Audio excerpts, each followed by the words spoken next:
Bread. I'm so grateful for bread. I'm so grateful for the bread of life who sustains us in all of our storms. I'm going to come back to this idea of bread, but I want to go back.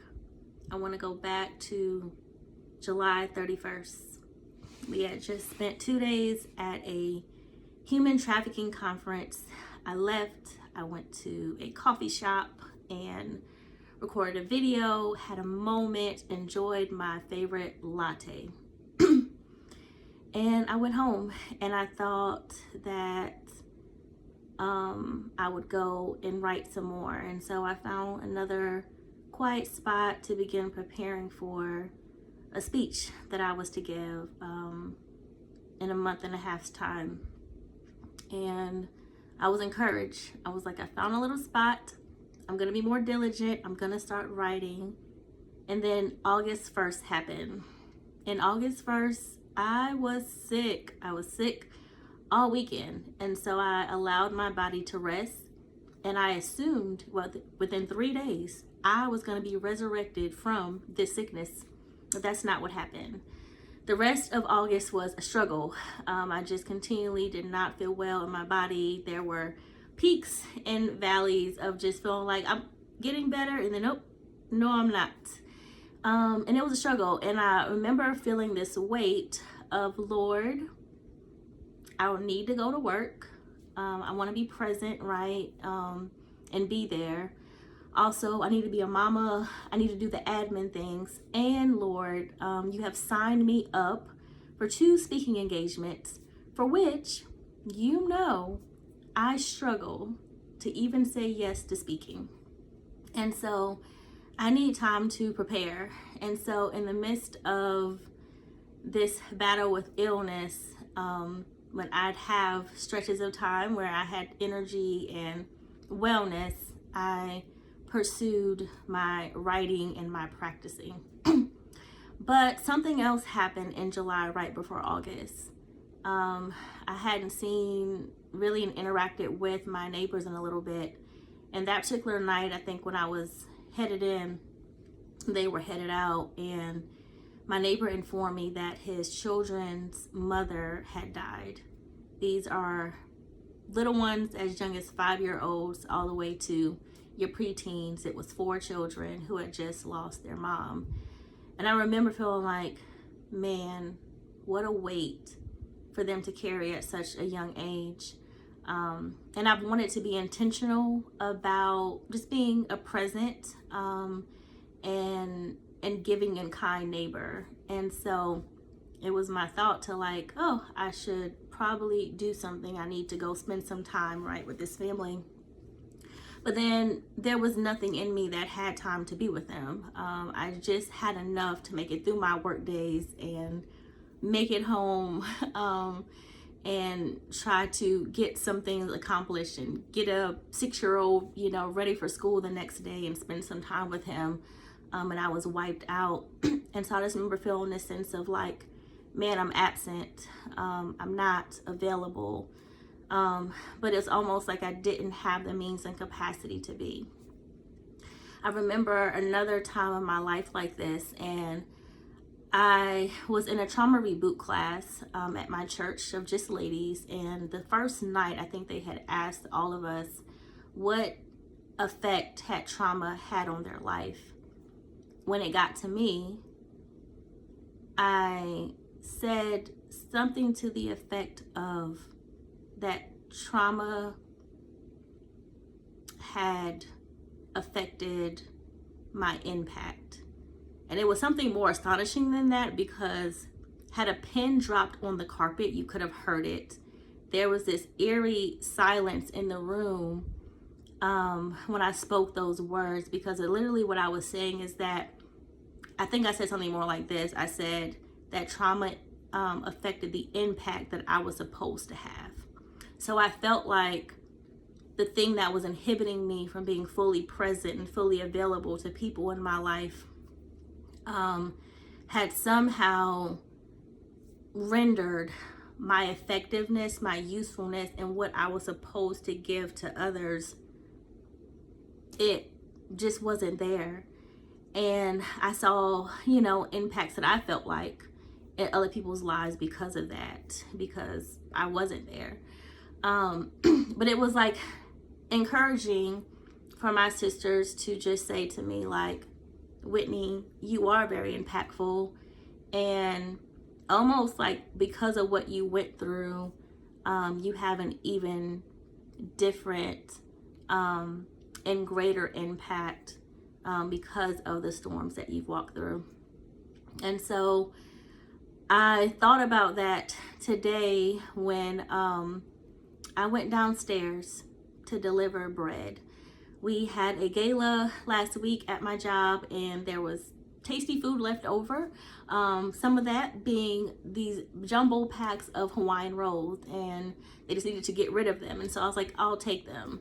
Lord knows, I don't need no rolls in this house. I like my rolls, I like my sweet things, and there was already enough of that in the house. And I was like, me and Josh cannot eat all these rolls on our own. And so I really thought, like, maybe I'll take these to my neighbor when I get a moment. So it was the rest of the week and weekend has been full. And so today was the first day that I had a moment. I was like, let me take these downstairs, right? While I have the mind, just got in the door, put my things down. I'm gonna take the bread downstairs. I walk downstairs and I see the little girl, the family. She's the only little girl. And then I saw the woman who had become like a surrogate mom to her. She was sitting tucked away in the corner. I let her know that I had some bread that had been left over from our gala and asked if their family wanted it. And she said yes, that the kids loved it, and so they would gladly receive it. From there, I just began to get a catch up and let her know, you know, that I had been ill for some time and that it had been my hope to kind of check on them a little bit more, but I just hadn't been able to. So she gave me an update on the kiddos and let me know that they were making it through, but it was still very hard. In fact, the oldest was crying every day. She mentioned to me that it's interesting that she had experienced the death of her mom at the same age that this young man had experienced the death of his. And we got into a conversation just sharing, and I ended up bringing up Job to her. And she said, it's interesting you should talk about Job because my father and a good friend of mine both told me that my life reminded them of Job. She even said that her friend, I guess, wasn't even a particular church goer or pursuer of the Lord, but recently had started reading the Bible. And when she had read the Bible, she came across the story of Job and called her girlfriend and told her, I think this is you.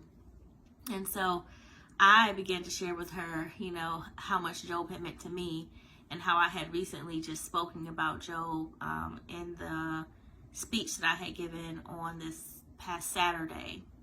And just that he had been a comfort, right? To know that someone else had walked through and gone through deep trial, deep pain, deep loss. And they really could sympathize and understand and empathize with the reality of life. Even if they were no longer living, their words were. And in that moment, I just thought about, man, here's this small interaction with a woman who is weighted with a lot, feeling like, you know, will there be a comforter for her? Will there be a healer for her? Will there be a caretaker for her? And I could see and empathize with the weight of what she was carrying, because even though it wasn't the same, we carried the same roots, right? A fear of unknowns, of what will tomorrow look like, and just waves that keep pounding sometimes. And at the end of it, before I went back upstairs, I actually had my dinner in the oven, which is only going to take about 15-20 minutes or so. And I had already been outside for maybe 5 to 7 minutes at the time. I remember, you know, asking if I could pray for her, and she said yes. And so I did pray. Tears streamed down her face. She hugged me and thanked me. And I just let her know that I'm here. Like, there's a purpose and reason why the Lord set us as neighbors. And so always feel free, to reach out. One call away, one text, or a few stares away. And as I was walking upstairs, these thoughts were hitting my mind of being thankful for bread. But not only that, I remembered a girlfriend sharing with me when I was just saying, like, I don't feel like I have enough time for people in my life, like people who I want to be connected to and I want to check on and I want to spend time with.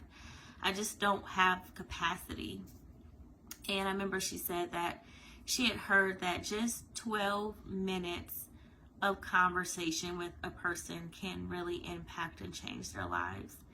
And it was like in that moment of speaking with her, probably for about that length of time, that I realized how true those words were. And it wasn't just with her. There were other sprinkles of opportunities with other people in my life where there were just 12 minutes, but they were impactful. And I was like, that is what God does, right? As the bread of life, He fills us, even if we feel like we have so little to give.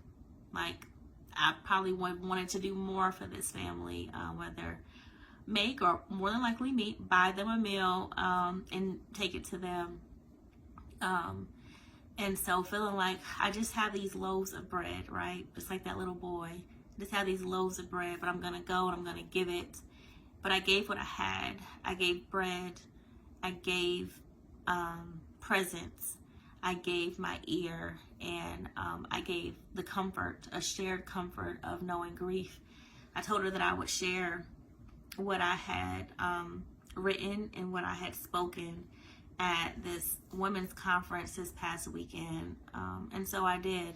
And even that was something to me. It was like, I thought about the obedience of other people and when they follow through and complete things that now I have the luxury of gleaming gems from. Now I have the luxury of taking an encouragement, an exhortation, and a push forward from. And so for me, it was like that as well. It was like, man, my obedience to say yes to this created this opportunity for me to write something, for me to speak something that I now have the ability to share with a person who might just need to hear a message that they're not alone, that there is hope, that God is with us in the midst of our storms, and He'll fill us. He'll fill us even when we feel empty and lost and alone, when we're afraid, when there are unknowns, and give us what we need. And I think another big message from that too is that He ultimately is the sustainer of all people. Like, I can't be, and you can't be. We can give what we have just like the little boy did, but trust that the Lord will fill them, not us.